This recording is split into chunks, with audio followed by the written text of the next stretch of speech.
యెషయా ప్రవక్త ఆగాజు రాజు దేవుని రక్షణను తృణీకరించాడని గూర్చి, రానున్న రక్షణను గూర్చి ప్రవచనాన్ని ప్రవచిస్తున్నాడు. ఆగాజు రాజు యొక్క గాథ మన జీవితానికి ఒక పాఠం.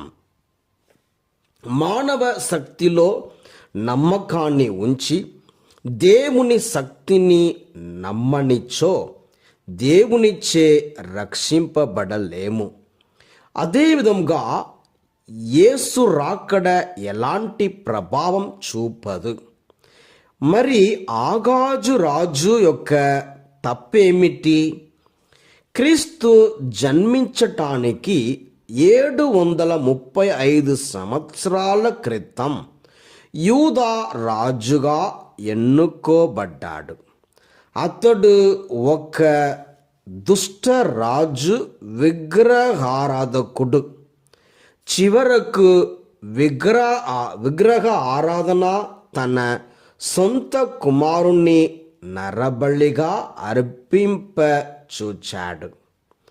ఇన్ని దుష్టక్రియలు చేసినా కానీ దేవుడు యెరూషలేమును ప్రమాదం నుండి కాపాడాడు. యెషయా 7:2-9. అయినా కానీ ఆ రోజు రాజు దేవుని ఆజ్ఞను పెడచెవిన పెట్టాడు. దేవుణ్ణి నమ్మక మనుష్యుణ్ణి నమ్మాడు. ఆస్పెడియా రాజును సహాయమడిగాడు. అయినా కానీ దేవుడు ఆ రాజు పట్ల ఎంతో ఓర్పు కనపరచాడు.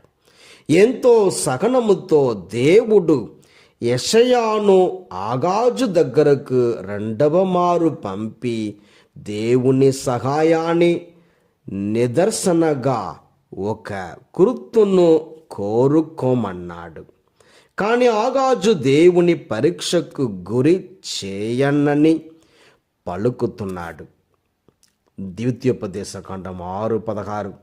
ఈ మాటలు ఆగాజు పలికింది దేవుని ఎడల భయభక్తులు వల్ల కాదు కానీ దైవ దూషణంగా పలుకుచున్నాడు. ఈనాటి సువిశేష పట్టణం ద్వారా మరియా, యోసేపులు ఏ విధముగా రక్షకుని అంగీకరించి స్వీకరించారో ధ్యానిస్తున్నాము.